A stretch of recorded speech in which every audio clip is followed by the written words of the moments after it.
Indeed, personal health today has become public health. And public health is an Orwellian state of perpetual emergency. This, I believe, is the reason why this conference must be a conference of war. The fanatics have been honest in one thing, and one thing only. They said they were declaring war on tobacco, thus on smokers, on food, thus on drinkers, on alcohol, on eaters, and on alcohol, thus on drinkers. We bear blame for not having heard their declaration of war, because we simply couldn't believe it. Let me offer you a military declaration of war, one that you probably will not find in your dictionary. Quote, "The use of physical and psychological force without limitation of means and unbound by the normal limitations of civilian lives to weaken the will of the opponent through damage and deprivation of resources and inducing the enemy to surrender and to obedience." End quotes. War does not mean arguments, does not mean petitions, it does not mean scientific evidence, it does not mean democracy, truth, honesty, or integrity, nor does it mean debate. And in fact, our opponents keep on repeating that the debate is over, don't they? Wars means the destruction of one set of values, beliefs, and ways of life in favor of another. That's what war means, folks. And that's what government bureaucracy are waiting on us. We, who still refuse to believe that this is a war.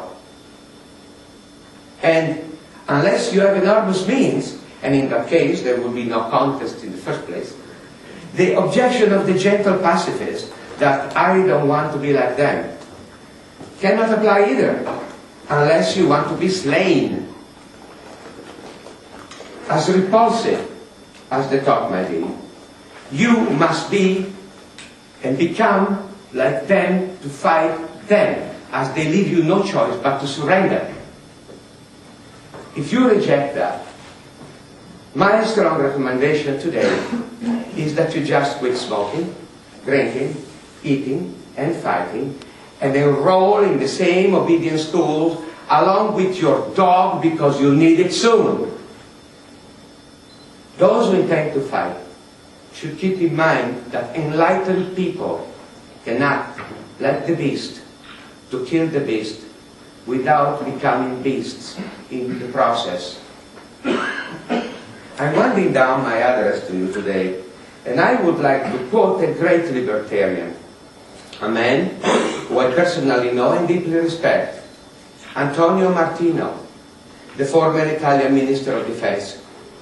The words that follow were written to me in an email where he told me that he was regretfully unable to attend this conference, but that he was here in spirit. I quote, "One of the battles for freedom, that against prohibition, is the most arduous. First of all, because of the process of Mithridatization.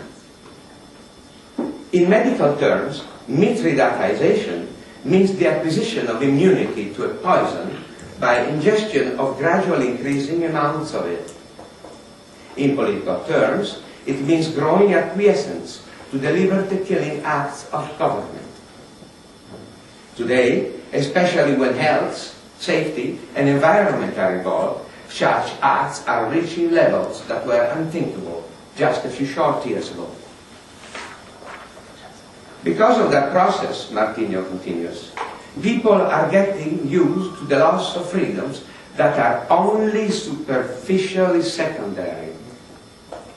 Secondly, it is happening because the prohibitionists seem reasonable, and that they clearly care for our health far more than we do. But the sad conclusion I am driven to is that, all in all, we were far freer in times of dictatorship than we are now. from the point of view of overall personal liberties, fascism was far less repressive than this democracy that is dominated by the held Nazis, by the politically correct, and by the repression that seeps from the bottom of bureaucracy, which is far more difficult to fight than that which comes from the top, for at least the latter has a name and a face. And here is another quote, this time from American psychiatrist Thomas Saz, who, along with Martino, is a member of the Honor Committee of my organization, Forces International, which sums it all up. When health is equated with freedom, liberty vanishes as a political concept. During this conference, we will hear many learned opinions and many facts and figures from several fields concerning economic factors, oppression, history, and epidemiologic frauds. But the core point of this must be, I believe, the fundamental decision that each of you will have to make in the secrecy of your own heart, whether you want to sacrifice what it takes and submit to the discipline of coordinated actions to raise both our means and our voices until the murmurs become such a roar that no FCTC guideline can ignore it, no bureaucrat can refuse to deal with it, and we emerge to fight the beast that bureaucratic health has become. We must cleanse our institutions of radical ideology and corruption so that we and our children can exist in a free world. We must reassert that the ownership of our body and the government of our families and community belongs to us and not to some European or World Health Organization. But be warned, the stakes are high. For the trick of every tyrant is to raise the price of opposition beyond what we, the little people, are prepared to pay.